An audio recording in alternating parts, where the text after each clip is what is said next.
welcome to the Homegirl Podcast. I am your host, Abby Cornelius, and today we are going to talk about, how should I label this? We're going to talk about knowing your stats. Okay, so I want to start off with story time. I was a manager for a new team, and within a few months, by default, you start kind of like learning your team and knowing who's got what for strengths and all this. And I'm sitting in this one-on-one with one of my salespeople, and she is like on a roll. She is like laid out everything that's been going on, what she needs, why she needs it. Like she is professionally presenting to me on what she needs to make her community just a huge success for this year. And I take a quick minute and I say, time out. I cannot thank you enough for putting together all of this information. I feel like I have a really clear picture of what's going on, what you need, and I feel like I can help you. Like, this is incredible, and it's very rare that I get this level of detail when it comes to an ask from an employee. And she goes, well, Abby, like, the company is trusting me to get $20 million in revenue this year. I better be on my game. And in that moment, I was like, damn, girlfriend knows her stats. Like, she knows what she is accountable for. And I was like, where'd you come up with 20 million? And she quickly was like, I need to sell X number of homes, and this is my average sales price. And so that's $20 million in revenue. I better be showing up every day as a $20 million earner. And this is what I feel like is me being, taking responsibility and personally being accountable to that $20 million mark. And so what I want to do is I want to take that vibe and I want to bottle it up, and I want to call it accountability cola, and I want to give you a sip. And I want you right now, salesperson or sales leader, to do your math. Well, I did a little bit of math because I was just curious what the averages were today. Like, this was a conversation was a long time ago, and I'm not obviously leading a team today. So I was curious, in 2023, what's that magic number? I know the market shifted some. And so I polled 6 sales leaders in Charlotte, all with national home builders, and it was a resounding consensus. Anywhere between 15 and 18 million is the per salesperson revenue target. So that's taking each community's average sales price times their sales pace and figuring out what the revenue is. So if you're a sales leader, take that number times the amount of communities. So if we're saying 16 million is the average that a salesperson is responsible for today in revenue, and I've got 10 neighborhoods. Now I'm responsible for 160 million. Yes, $160 million in revenue. And so the next thing you have to do is take this sip of accountability cola and say, okay, I am responsible for this much revenue. My company is trusting me with this. And then ask yourself, am I working like a $16 million producer? Am I working like a $160 million revenue leader? And if it isn't a hell yes, then maybe part of the puzzle that you're missing is the business strategy. And when I think of kind of the way that I like to lead, and obviously what this podcast has been about, I talk a lot about people and being empathetic leader and people over profits and all of this stuff. And I firmly believe in that. But profits is part of the equation. It's people over profits, and you still need to know what profits look like. And if you're running a business, and if you're a strategic business person, if you want to be a leader within your organization, you need to know the stats side of it. And so when it comes to what I like to call the feel versus the real, salespeople tend to lead towards the feels in most cases, not all of them, but most cases. We tend to be highly emotional, really high connection. We listen well, we ask a lot of questions. We kind of live in like, I got this gut feeling or intuition, but it's truly based on conversation. And then there's this real side of the business, which is the stats, the numbers, the facts, the figures, the proof of what you may be feeling. And when you're thinking about your community and its success, or if you're a leader, you're like division, you're all your communities together, the feel part are kind of the internal puzzle pieces. They're the little bits and pieces. Oh, I got some red here, I got some blue here. They kind of just sprinkle in there, right?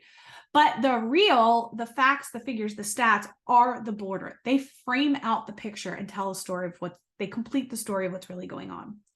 And so I think it's really important that if you're a numbers person and you live in logic and you live in the real, to know you're only focusing on that border.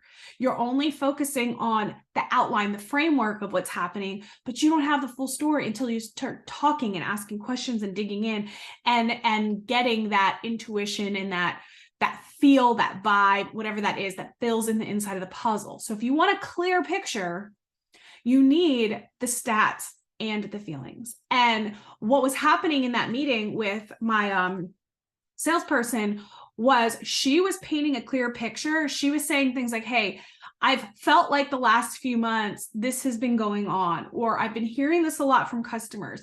And so I started digging into the numbers to see what was going on. I started doing some research, and she partnered her feel with the real, and it created such a clear picture that I was able to quickly get her what she needed, get the community back on course, and accelerate and be mindful of that $20 million target that she had and that I had as our shared responsibility. It is a shared responsibility. And when I'm talking and coaching sales leaders, one of the main things that comes up is I have a hard time holding my team accountable. I don't know what that looks like. I don't want to be a micromanager. I don't want to whatever. And salespeople always say, my boss is all hung up on the CRM and Big Brother's watching me. And why do I have to track all this stuff? It doesn't matter. Well, I think when you think about the ways to inspire or to build accountability, it starts always with clear communication and a shared why.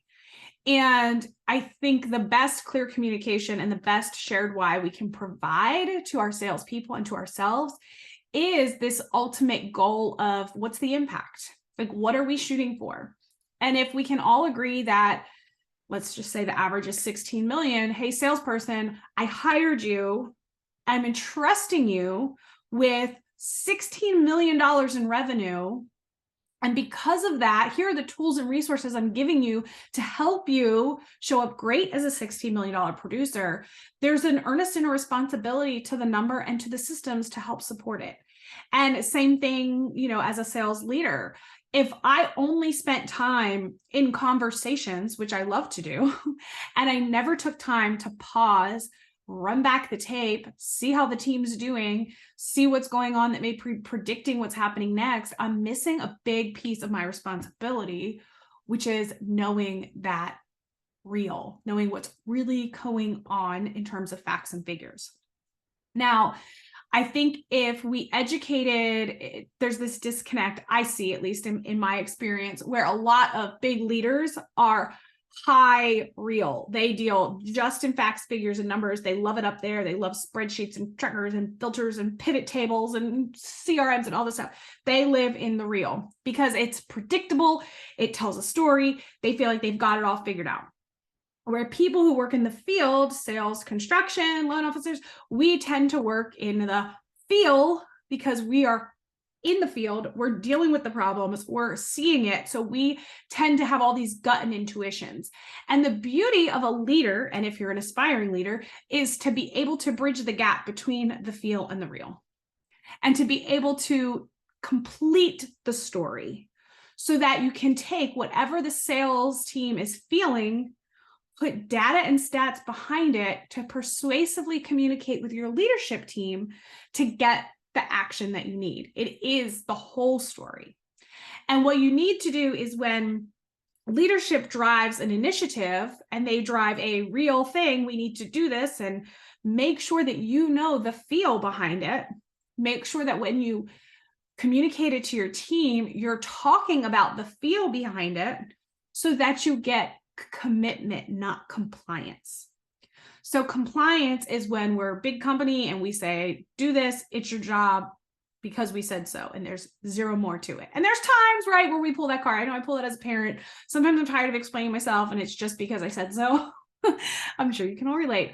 But there are times, especially when we're in the learning and growth stage and when we're wanting to groom that next generation of leaders, where we do need to make sure we're giving that why, we're giving the feel to the real, what is going on behind this, okay? So let's take a moment and we're going to get clear about our mission. Our mission is, if I'm a salesperson, do your math. What's your number? Is it 16 million? Is it 20 million? Do you have a bigger aspiration? Are you with a builder that just sells more expensive homes? Whatever that is, what's your number? Okay. Know your number that you're accountable to. Leaders, know your number that you're accountable to. Okay. This is your outline. This is what you got to shoot for. These are your numbers. And then next episode, next week, I want to talk about the mini numbers, our leading and lagging indicators, our KPIs, whatever you want to call them, your sales funnel, your CRM stats, all that stuff, how that plays into the big number. Because I'm seeing this huge disconnect between salespeople and leaders and the data that's going in and the data that's coming out.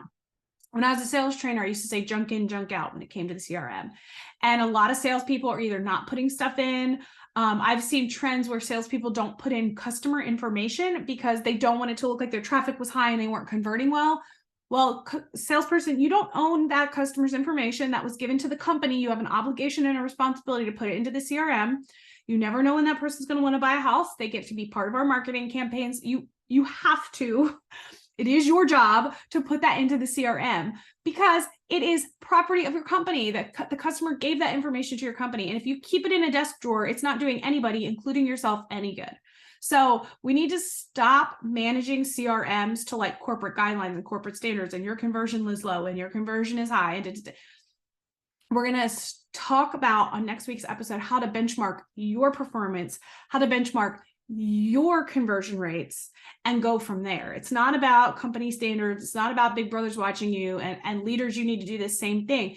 You need to take each person and each community's individual results, and you need to identify what is standard, how can we improve, and at what point do we put up a red flag that something's wrong. If we drop below X percentage is when we're concerned. What does that look like? This is how you drive results. But also, this information is what's going to give you that full, clear picture when you want to present a problem and a solution to your leader to get better results, to get yeses faster, to get whatever that need is that you have even sooner. I would often hear, I pitched this to my sales leader 3 or 4 times and they always said no. And I said, well, try it again. I'm like, you're missing the real behind your feel. What's the real? Show me some data, show me some stats. That's what your dashboards do. That's what your CRM does. That's what your sales funnel does. Okay. It is your friend.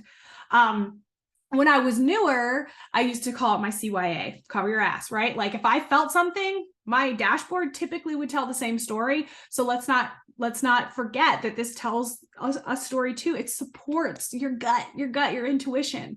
Businesses run by logic. They run by real. So you need to, as a salesperson, as a leader, figure out how to mesh that real versus feel. I am uniquely qualified to mesh real and feel because I grew up in a household where my original bosses, my parents, are very opposite. My mom is very feel, very insightful, high intuition. She's almost always right with her gut, where my dad is like, let's play devil's advocate. Let's run back the tape. So everything that happened in our house was, I can see it now. Butterflies, cupcakes, and rainbows. And my dad being like, but I also see a storm cloud in our future, and we should probably think about this, Abby. And so when you grow up where you're constantly having this battle, you learn how to blend the two. And oftentimes they were both right. But you have to learn to speak the other person's language, persuasive communication 101, to be able to affect change or to find those commonalities and to find the footwork forward. Okay. This is the beauty of a leader. Oftentimes people get promoted from sales to leadership and they struggle with this dynamic. They struggle with, how do I take my intuition and now turn it into leadership talk? So we're going to dig into that next week too. We're going to talk about the momentum and how you use this information to not just bring your boss a problem. I feel like my community is struggling. I feel like I need this. I feel like I need that. Okay. Those are just problems. Let's talk about the solutions, and solutions come from the real combined with the feel. All right. Drink your accountability cola. Know your number. Let's start there. What is your number that you're responsible for as a salesperson or a sales leader? And then I want you to tune back in next week where we talk about how to benchmark your leading and lagging indicators, how to track, how to set new goals, and how to work together. Because as a salesperson and a leader, this is a shared responsibility. And the more you can collaborate on these things and have these business conversations with your salespeople, the more impact you're going to have and the faster you're going to get to solutions. All right. Thank you guys for tuning in. I will see you next week. Bye.